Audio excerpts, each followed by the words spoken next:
Hi, and welcome to the ACSM, American College of Sports Medicine, Greater New York Regional Chapter podcast. We have an amazing guest today. And let me just give you a quick bio into Robert and lay the groundwork for what this amazing man will be sharing with us today. Robert's known in the fitness community as the mind-body-soul connector and has been selected by verywell.com as one of the top 100 voices in wellness for 2020. Robert Brace is a celebrity wellness expert, creator of the Brace Life app, motivational speaker, former soloist ballet dancer, and star of the Food Network's weight loss reality show, Fat Chef. So that's quite a pedigree right there. In 2008, he founded what is now known as Brace Life Studios, BLS, New York's destination for mind-body transformation. As a visionary expert, he has the innate ability and personal mission to help people connect the dots between mind, body, and soul. Brace believes that true fitness begins within, and that by infusing inner work with physical workouts, his clients are able to then realize substantial and sustainable results. Brace's 360-degree approach to fitness is based on his own journey and multifaceted background in dance and ministry. While attending college on a dance scholarship, he experienced a terrible back injury. Facing the potential loss of his scholarship, Brace discovered a process to heal quickly and return to peak performance. His personal transformation serves as the foundation for the principles used in his signature 28-day challenge private training program. At the core of all of Brace's teachings are the innovative exercises that reinforce mindfulness, spiritual nutrition, it's a great term, and intelligent body work. He is also the creator of the Ballet Burnout Workout and Brace Supermodel Ballet Body Workout, which he launched with client and Victoria's Secret model, Alicia Rowntree. Robert is also an ordained minister and author of The Magic, a celebration of the wellness journeys of women of color. An accomplished motivational speaker, Brace has inspired thousands with his story and engaging workshops. Additionally, as an ordained minister, he has delivered spiritual-led health and wellness seminars to various nonprofit organizations and congregations. Robert has shared his knowledge on media outlets such as the Good Morning America, The View, the Food Network, Shape Magazine, Self Magazine, New York Daily News, Bloomberg, Business Week, and BET.com. When he's not guiding clients toward whole body wellness, Brace enjoys spending time with his beautiful wife and 2 daughters. Robert, thank you so much for joining us. Thank you. Quite the introduction. Yeah, there's a lot to get through there. Yeah, it's a lot to get through, but I want to hear you elucidate all that in detail. So right. Let's just begin with your story. How did the Brace brand really come into fruition? Well, look, I came to New York on a scholarship to the Alvin Ailey School as a professional dancer from London, England. And I was all about my dance career, and the way I kind of stumbled into personal training because I was looking for a job to survive in New York City, and I walked into a gym. Or actually, I saw a commercial, an advertisement saying they needed personal trainers. Didn't really know what that was.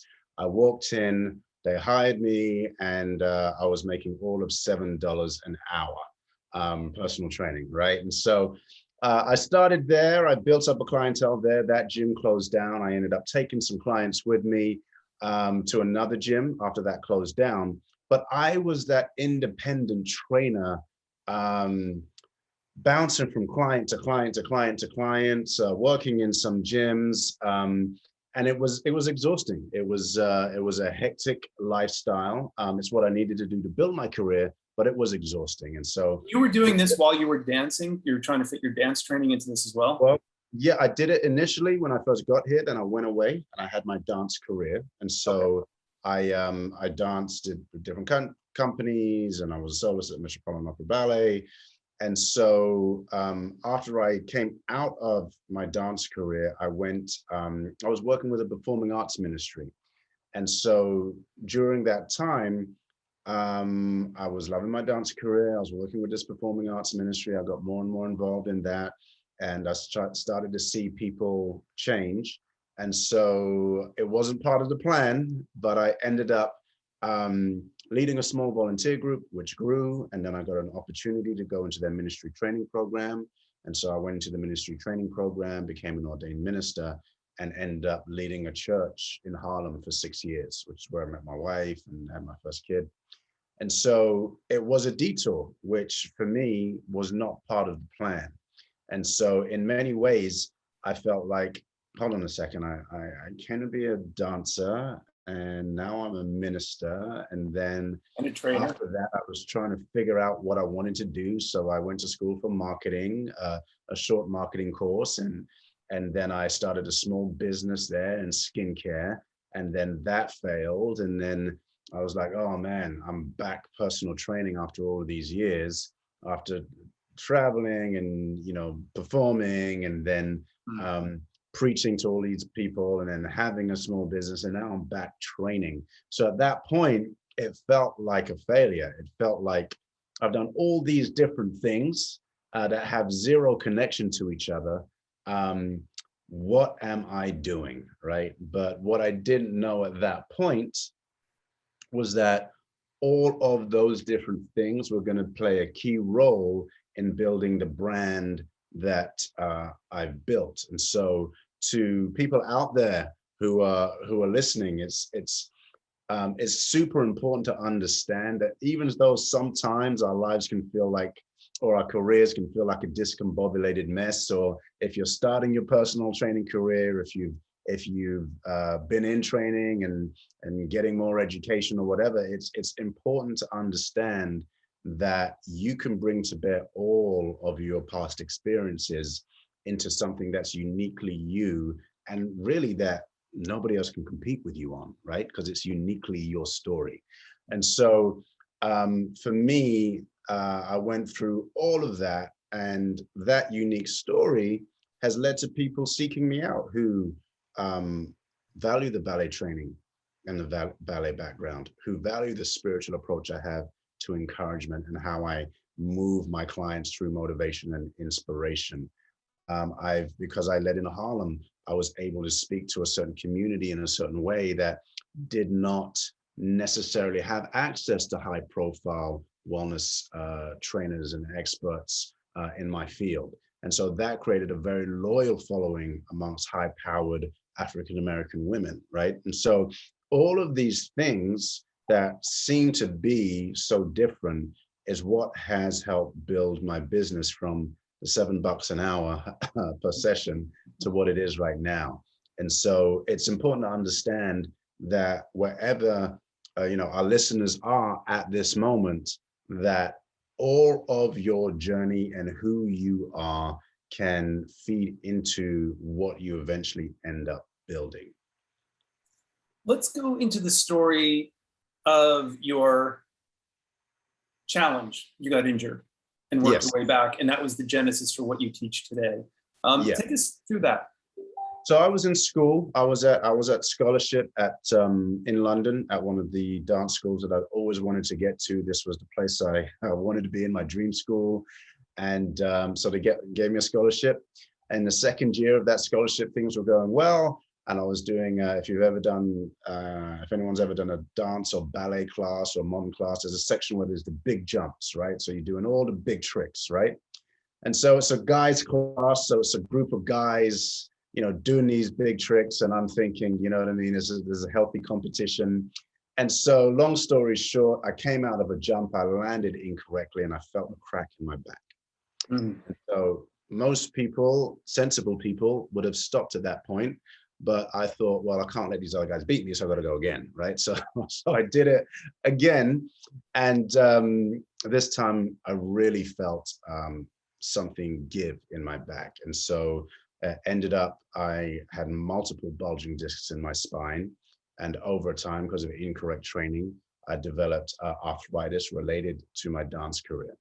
And so I was called in, and they were like, look, you're not healing. I couldn't put my chin on my chest, and this injury had gone on for a while. And they said, look, if you don't heal over the summer, we can't offer you a position back on your scholarship. And so for that summer, I made it my job to heal my body. And so I went into the body conditioning studio of the school. And for 8 hours a day, I would deconstruct movement. I would retrain my body. I would explore different movements to build up my body and make it a dancer's body optimal for dance performance. So at the end of those 6 weeks, I'd gone from being in terrible pain to having this body that was much better than it was before. And, primed for dance. I ended up getting my scholarships and going on to be a soloist dancer. But what I learned in that studio has become the genesis for the way I teach now, to the point where, fast forward a few years later, I always had that memory of what I did to my body and how I was able to change it. And then I was approached in my early training career by a comedian, and he makes these crazy videos, crazy stunt videos. He lives in IKEA for 30 days, and then he goes to all of the Starbucks on Manhattan Island in a day, right? So he's always in the press for these crazy stunts.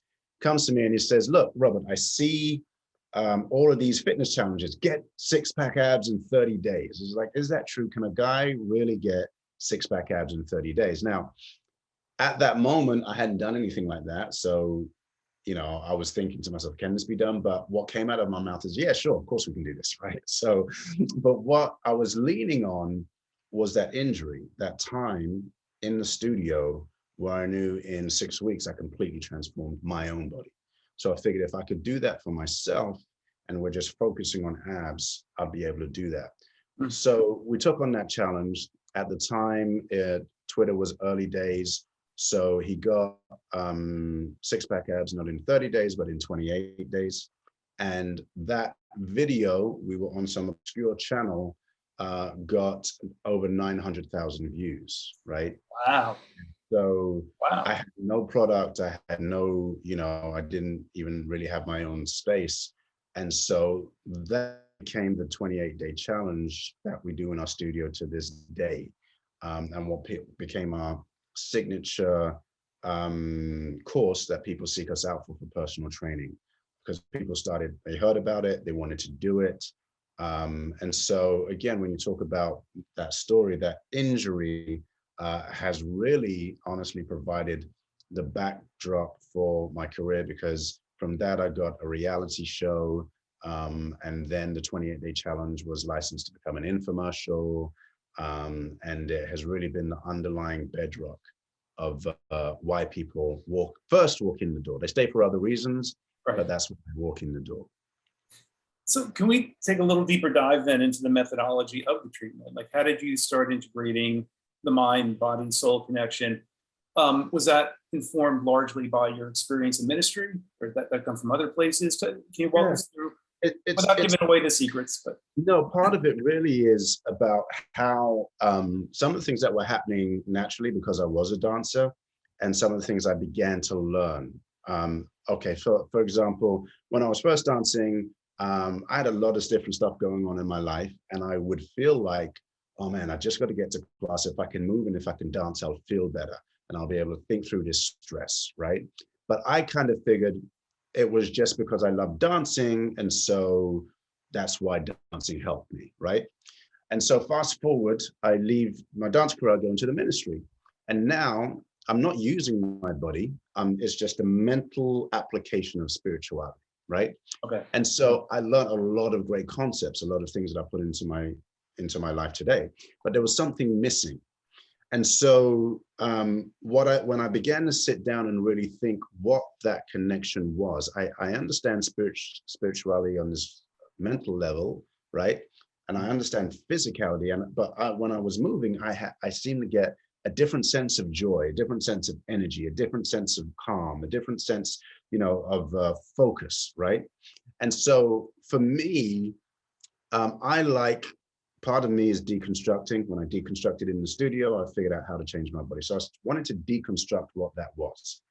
And what I figured out for me is that, and what we know from physicality is that when you move, your body produces serotonin, which is the feel-good hormone, right? Serotonin, dopamine. It makes you feel better, right? It makes you feel a little more joy. Joy can be considered a spiritual quality, right? When you move, right, you have more oxygen to your brain. So it increases the prioritizing function of your brain and your executive functioning, right? So that improves focus, and it improves your higher level of thinking. Again, could be considered spiritual qualities. We know endorphins take the edge off of stress as much as some prescription medication. So what does that do? It gives you calm, it gives you peace, spiritual qualities, okay? And even the bliss hormone, right? When we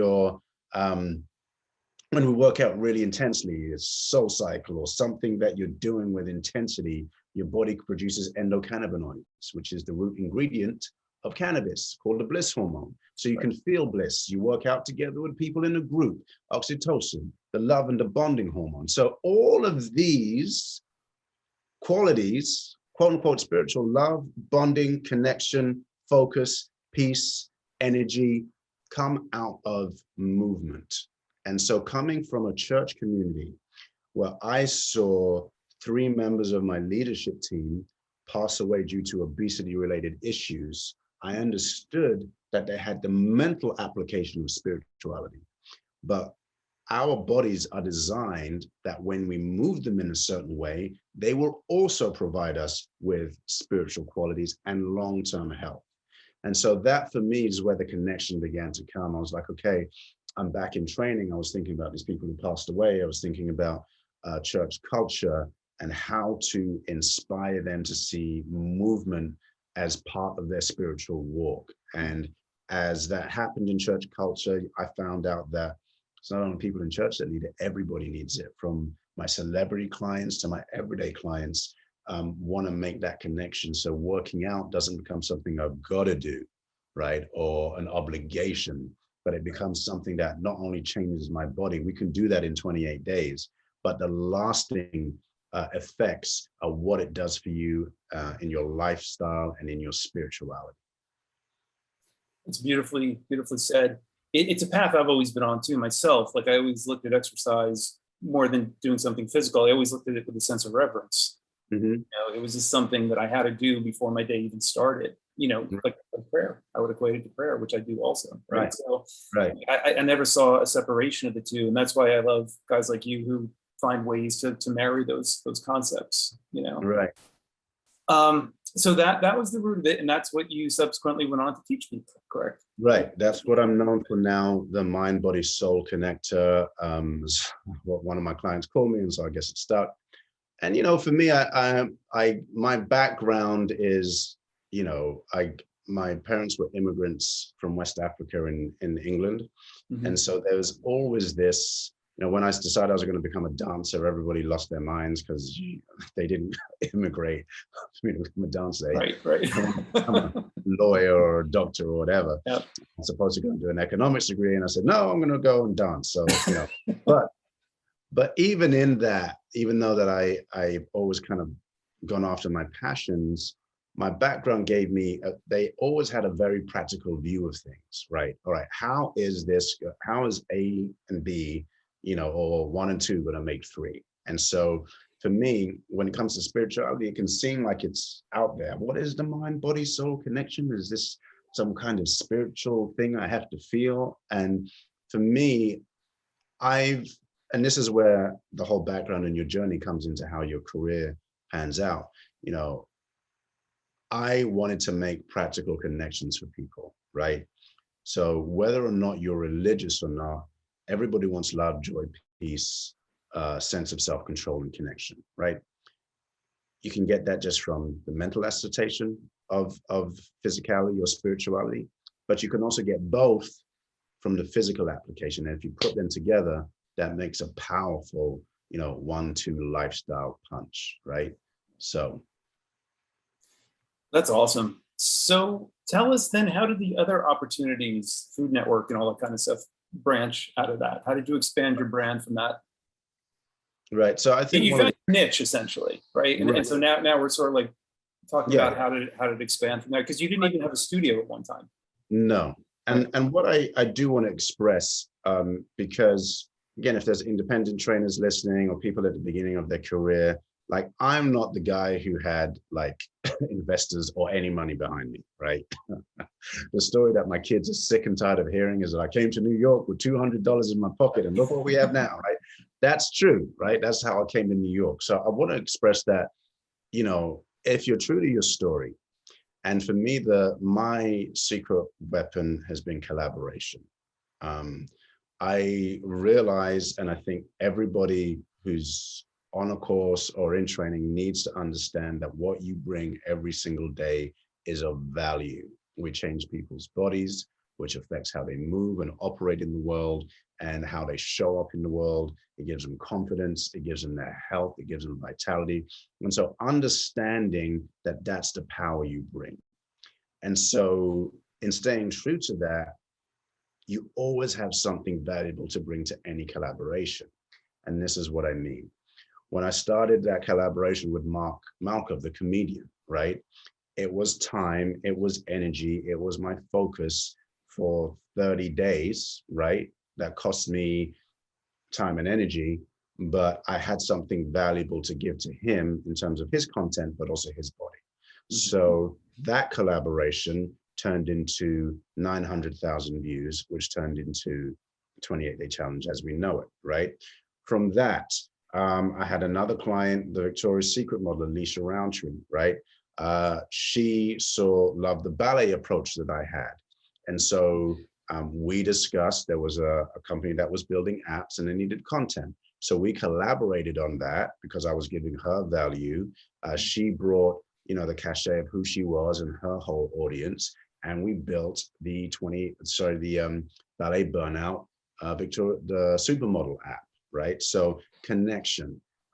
In terms of what I've done with the infomercial, somebody heard about me because there was a guy, who had cancer, and he wanted to invest in a health product that helped people not only change physically, but spiritually. You heard about both sides of what I do. So he collaborated with me to produce an infomercial. So I ended up getting on my own infomercial with a soundstage in LA and all of that. That's cool. Just through collaboration. The gym that I've been able to build was because I built this loyal following, African-American women who were looking for a really high-end boutique place to train, couldn't find anywhere that really spoke to who they were. They began to come. And, after I've been sharing a space with two other business owners, one of them decided that they were going to design the new space, right? My wife and I invested in her business. She turned around and invested in mine. So working together with my wife to build a business. So even right now, I work with a lot of influencers and different projects. So for me, it's really understanding how to collaborate with people, the value that you bring, and every single collaboration has always moved me forward. And you don't need anything to collaborate with people except a genuine interest in their well-being and bringing something to the table, a creative mind, seeing where your energies align, and try to create win-win situations for everybody. That doesn't require money, that doesn't require an investment.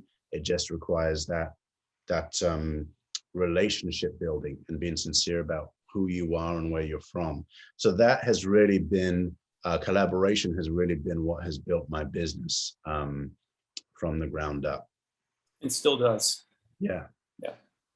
Yeah, just wanted to backtrack for 1 second. When you were saying you were a dancer, you were jumping, it just reminded me, I grew up on Patrick Swayze movies. I was always a big fan of his. And when he passed, I read his autobiography, and reading the comments about what it took for him to dance, because he was always recovering from a perpetual knee injury that never quite recovered from high school.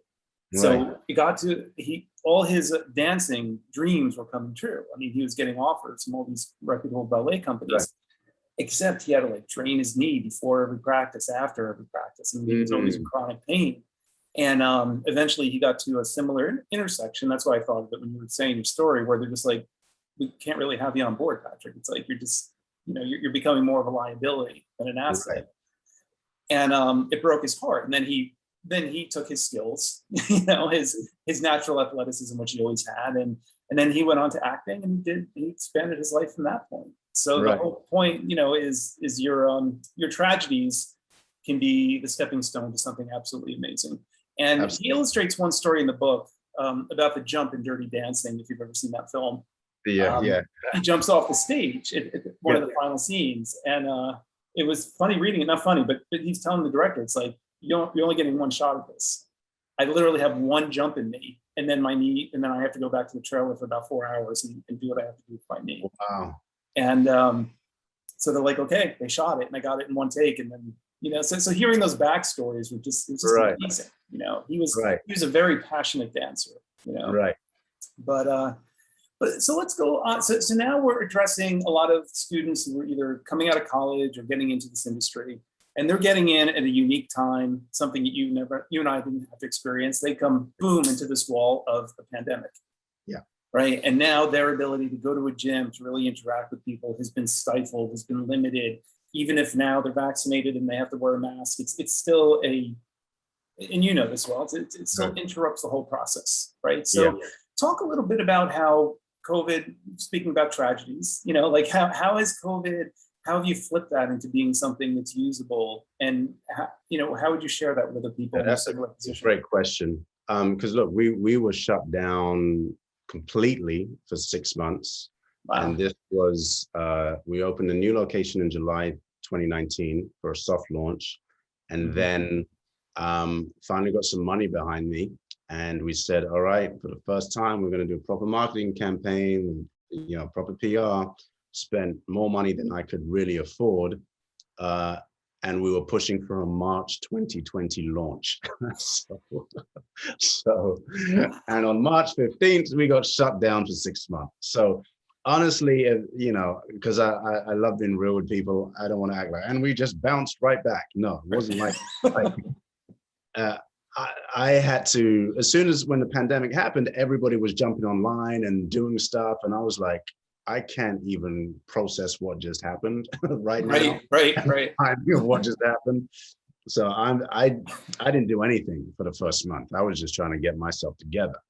But then I figured, okay, if this really is about giving, people really need that ministerial voice right now. They really need, they need to move right now. You're in a confined space, you're in lockdown, and got all these emotions, and how do you help people with that? And so from there I thought, okay, what can I do to help? And so that's how I started online. I was going through different people's Instagrams and doing different online workshops. We started doing an Instagram sign up where people would sign up and pay and do stuff. Then we got invited to Black Girls Rock. They have almost 1 million followers on Instagram. And so we created a workout, wellness, whole experience in an hour that we could do on Instagram and bring in guests. And so from that, we ended up creating an app so that we could deliver meditations, fitness, motivation in one place. And so it helped me, the downtime helped me crystallize that, which is the Brace Life app, into a program that helps people live a daily wellness lifestyle, right? So if somebody's listening right now, and that's me as a business owner, so that could seem overwhelming if you're a student. But what I would say is use the same principle. Where can I help? And right now in COVID, there's a few places. I would say if you are passionate about training and helping people, right now in the industry, there are a lot of small gyms who need trainers, who need people who are passionate, not just actors who are trainers for right now, but people who are really invested in a career in training and who are willing not to work for free, because I don't think anybody ever should work for free. Right? You have value, you have your time spent. But if you're willing for the short term to work at a reduced rate and also be of service to help build, so maybe you're training, maybe this is a good opportunity to get in with a business owner whereby you can offer yourselves to help with the marketing. You can offer, okay, let me sit in this business meeting. Let me take care of some of the gym management things that you've got on your table right now. And I've got to tell you, and this is what a lot of trainers miss, is that the technical aspect of training is great, right? And you can do that and you can have a career in that. For longevity, I suggest you learn the business end of things. And this is a time when you can get access to people that you probably couldn't get access to, and who will bring you on and bring you in. So I would say from a career standpoint, you have something valuable to offer. You understand the industry, you have time, and you can learn a lot from some of these business owners. And then from a client perspective, one of the things I've always thought is I don't have a lot, especially in the early part of my career, but I can give a little bit more than I see other people giving. So if that means you train and then your expertise is stretch, or you know how to meditate, or you know how to put together a meal plan, whatever that extra little thing that you do is, add that to what you're doing and try to give people solutions. People are going back to school, right? Kids are going back to school. That's stressful. What can you do in your program to help the parents who are stressing out about their kids going back to school, right? Some kids, maybe you got great fitness programs engaging with kids, right? Or maybe you've worked with kids in the past. And so when the parents are working from home and the kids come home from school, maybe there's a program, online program you do for kids. Whatever it is, figure out where you can fit in and help people. And here's the thing. Now, I know that in training, you're supposed to back off from transference, right? Which is the concept where if you help someone through something, they then see you in kind of like an elevated position, right? And so you can't misuse that for sure. I do think though that people are looking for leadership. And if you have an area of leadership that you can help people through, especially during this time, then I think times are different. It's time to lean into that and help lead people. And that will help you business-wise. It will help you responsibility-wise, because if you're doing it from the right place, you will step up to take care of people. When I hire people, the number one thing that I look for is empathy. Because training, there's a lot of people out there who can train, who have the certification. Not a lot of people out there who have empathy. And, you know, for some people, when I interview them, I talk about loving, like, you know, we really love, and we look for people who are going to love our clients. And so some people are like, what are you talking about? You know, but for people who don't flinch, I'm like, oh, okay. They understand that this is not just transactional. We really want to help build people's lives. And if you're in that place, then become the leader, the resource center, the inspiration center for whoever your community is in this particular moment in time. It's great advice. So the idea is COVID has kind of laid waste to a lot of businesses and a lot of environments. So you're saying, go where the distress is, find somebody you're aligned with and help them rebuild the thing. Yeah, absolutely. And in the process of rebuilding it, you're part of it as it evolves and as it grows from that point on. Absolutely. Yeah, and it's great advice. You get value from being taught things you might not necessarily be taught. Sure. At the very least, and you're helping someone build something which makes you more valuable, right? Yeah. And if nothing else comes out of it, you've got this elevated experience that you can use to do something on your own or bring to the next place. Right. But be a solution, especially right now. Because what's the other option? The woe is me. The world as I knew it is gone. Yeah. Why even get out of bed? Right. That's the only other option. And who wants that?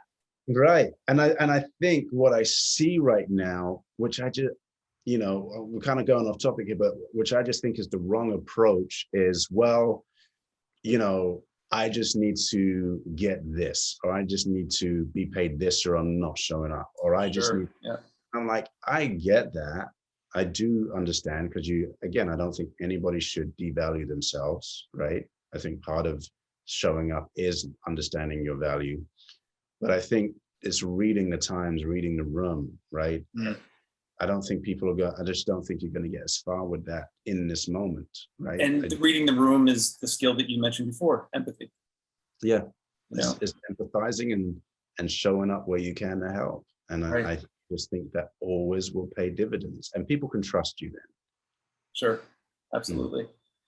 Talk a little bit about you as a business owner, the interaction with your clients. Like, what does that look like? How does that manifest? Well, look, I think there's a couple of different levels, right? For us, you got to remember, I was trained as a minister, so in our gym floor, one of my greatest mentors in the ministry used to have a midweek service and a Sunday service. And so he would say, listen, on the midweek service, that's your opportunity to put your hands on someone, look into their eyes and have a conversation. And everybody you interact with needs to walk away helped, feeling some kind of inspiration, feeling uplifted, because we're all carrying stuff, right? And so I take that into the gym, where everybody who walks into the gym gets here's their name, gets a word of encouragement, not just from me, but from the trainers. And on the floor, it may seems natural, but it's choreographed. If you're a trainer working with that client and you see something positive my client does, you tell them, you say their name and why it's positive. I do the same for yours. So it's not just us with our client, but it's everybody's getting encouraged. So it creates this thing, and then the clients get into it, and it creates this, uplifting, supportive environment. So that's one thing that we do in our environment. And then it's understanding what your clients' primal wants are or needs. And it's not the same for everybody. And for me, from a business end, I put this into three categories. There are true believers. Those are the people who come to you, they've had a problem, you've helped fix them, and they just like, I know your program works, I love you for it. I'm either going to stay with you, or whenever I need this, I'm coming back to you. And they will speak about you. They're your evangelists. They're your true believers.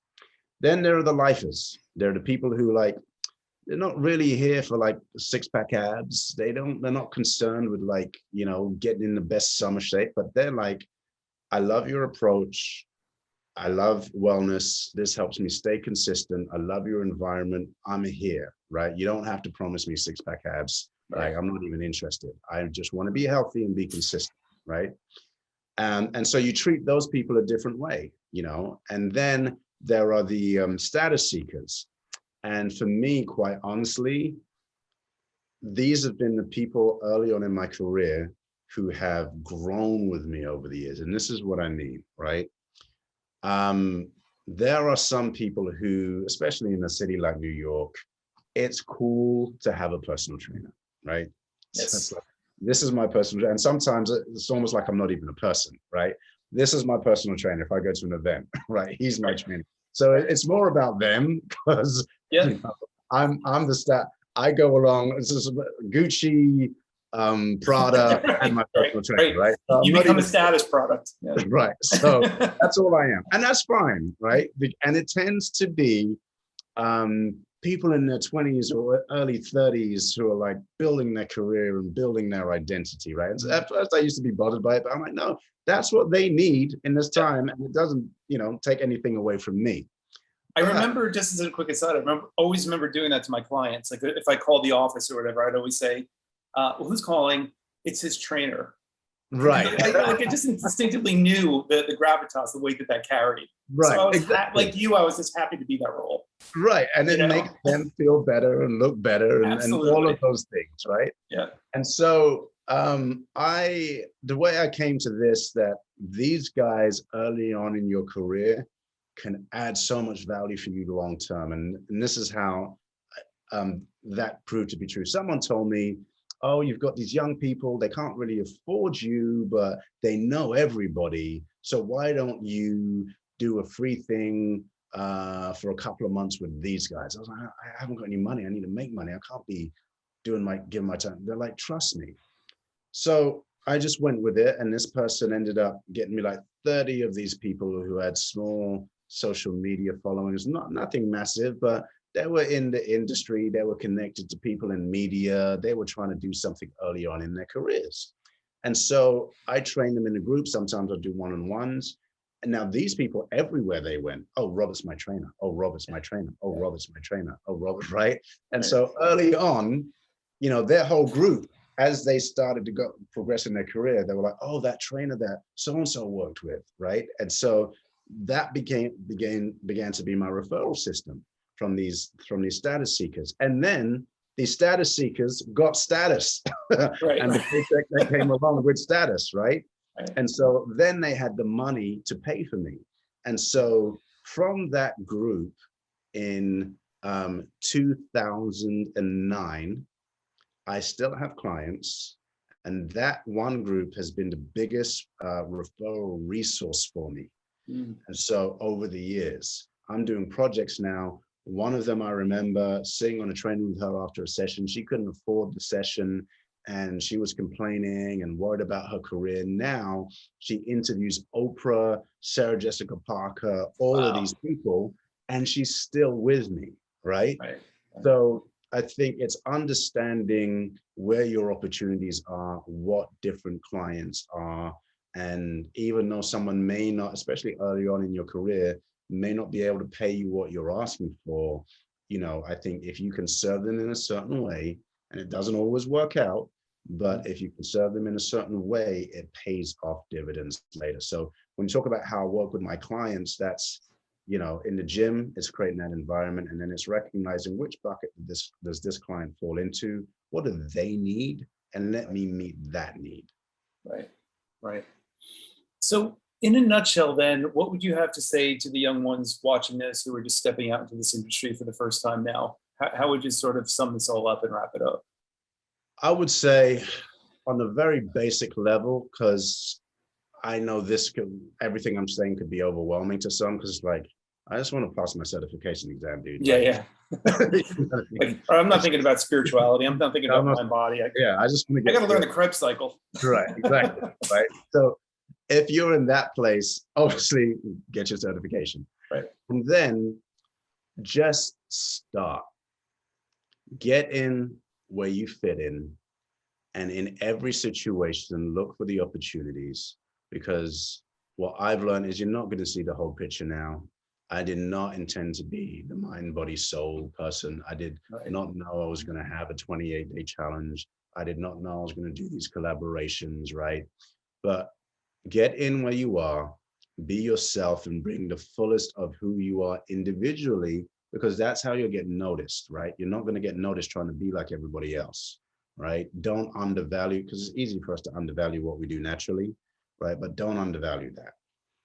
Get in where you fit in, bring who you are authentically, and look for every opportunity, because every little thing you do, it's going to lead to something else. You may not see it, but that client you go and do the healthy shopping for, right?